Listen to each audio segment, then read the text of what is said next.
একদিন সকালে আমিনা তার ছোট্ট মুহাম্মদ সাল্লাল্লাহু আলাইহি ওয়াসাল্লামের হাত ধরে বললেন, মুহাম্মদ, আজ প্রস্তুত হও, আজ আমরা তোমার বাবার কাছে যাব। ছোট্ট মুহাম্মদ সাল্লাল্লাহু আলাইহি ওয়াসাল্লামের বুকের ভেতরটা অজানা এক উত্তেজনায় কেঁপে উঠল।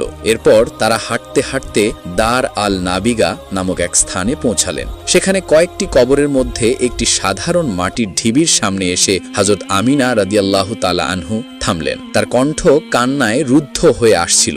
আমিনা কান্নায় কাঁপা কাঁপা কণ্ঠে বললেন, হে মুহাম্মদ, এখানেই ঘুমিয়ে আছেন তোমার বাবা। ছোট্ট মুহাম্মদ সাল্লাল্লাহু আলাইহি ওয়াসাল্লাম স্তব্ধ হয়ে গেলেন। এই সেই জায়গা, এই মাটির নিচেই আমার বাবা। তিনি কবরের দিকে 1 পা 2 পা করে এগিয়ে গেলেন, তারপর মাটিতে বসে পড়লেন। তার ছোট্ট হাত দিয়ে তিনি কবরের মাটি স্পর্শ করলেন। জন্মের পর এই প্রথম তিনি বাবাকে স্পর্শ করলেন, যদিও সেই স্পর্শ ছিল শীতল মাটির মাধ্যমে। তার ভেতরে থাকা সব কষ্ট, সব অভিমান যেন বাঁধ ভাঙা বন্যার মতো বেরিয়ে এলো। তিনি হাউমাউ করে কেঁদে উঠলেন। ছোট্ট মুহাম্মদ সাল্লাল্লাহু আলাইহি ওয়াসাল্লাম কাঁদতে কাঁদতে তখন তার বাবাকে বললেন, বাবা, আমি এসেছি, আপনার মুহাম্মদ এসেছে। আপনি কেন কথা বলছেন না? শুধু একবার আমার সাথে কথা বলুন। তার কান্নায় আকাশ বাতাস তখন ভারী হয়ে উঠল। মা আমিনা ও উম্মে আইমান তাকে জড়িয়ে ধরে তখন কাঁদতে লাগলেন।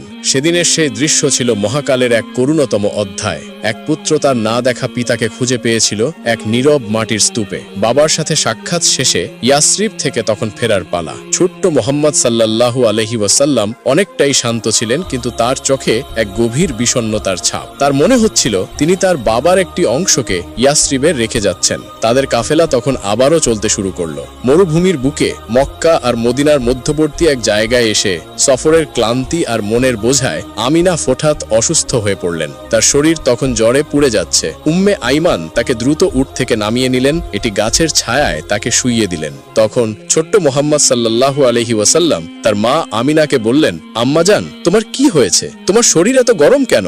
তখন হযরত আমিনা রাদিয়াল্লাহু তাআলা আনহু তার পুত্রকে বললেন, কিছু না বাবা, আমি ঠিক আছি, একটু বিশ্রাম নিলেই ঠিক হয়ে যাবে। কিন্তু তার অবস্থা আরো খারাপ হতে লাগলো। তখন হযরত আমিনা রাদিয়াল্লাহু তাআলা আনহা বুঝতে পারছিলেন তার সময় ফুরিয়ে এসেছে। এই নির্জন প্রান্তরে তার এতিম সন্তানকে একা ফেলে যেতে হবে, এই চিন্তায় তার শারীরিক যন্ত্রণা আরো চাপিয়ে দিচ্ছিল। তারপর উম্মে আয়মান কান্না ভেজা কণ্ঠে তখন মা আমিনাকে বললেন, আমিনা, একটু পানি পান করো, শক্তি পাবে। তখন আমিনা তার কথা শুনে সামান্য পানি পান করলেন। তারপর উম্মে আয়মানের দিকে তাকিয়ে বললেন, আমায় আর পানি দিও না, এইটুকু পানি মুহাম্মদের জন্য রেখে দাও। মক্কা এখনো অনেক দূরে, পথে ওর তৃষ্ণা পাবে।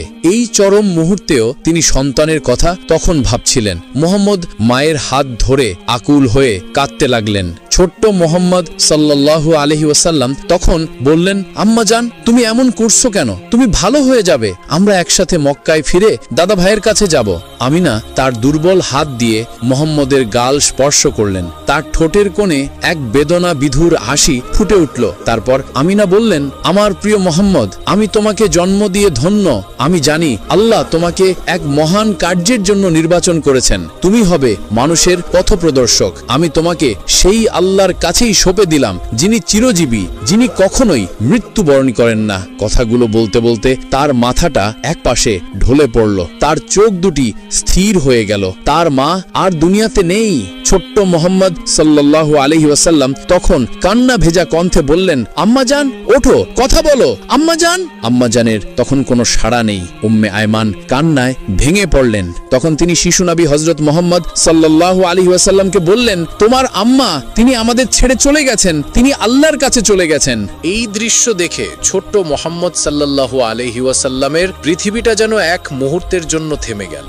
যে বাবাকে তিনি খুঁজে পেয়েছিলেন কবরের মাটিতে, এবার সেই মায়ের কোলেই তিনি হারালেন তাকে। তিনি তার মায়ের নিথর দেহ জড়িয়ে ধরে এমন ভাবে চিৎকার করে কাঁদতে লাগলেন যে কান্নায় যেন আবওয়াব পাথরগুলো গলে যাচ্ছিল। সেদিন সেই নির্জন প্রান্তরে উম্মে আইমান নিজের হাতে কবর খুঁড়ে তার প্রিয় মনিবকে দাফন করলেন। এই দৃশ্য 6 বছরের এক শিশু পাথরের মতো দাঁড়িয়ে দেখল কিভাবে তার পৃথিবীর শেষ আশ্রয়টুকু মরুভূমির বালিতে মিলিয়ে গেল।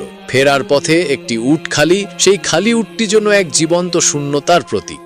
যে শিশুটি মায়ের হাত ধরে পিতাকে খুঁজতে গিয়েছিল, সে আজ ফিরছে মা বাবা দুজনকেই হারিয়ে। হায় আল্লাহ! শিশু নবীর মন তখন কতটা বিষণ্ণ অবস্থায় ছিল সেই দৃশ্য মনে পড়লে আজও প্রত্যেক মানুষের হৃদয় যেন কেঁপে ওঠে। ছোট্ট নবী হযরত মুহাম্মদ সাল্লাল্লাহু আলাইহি ওয়াসাল্লামের চোখের পানি তখন শুকিয়ে গেছে, কিন্তু তার হৃদয়ে যে রক্তক্ষরণ শুরু হয়েছে তা কোনোদিনও থামার নয়।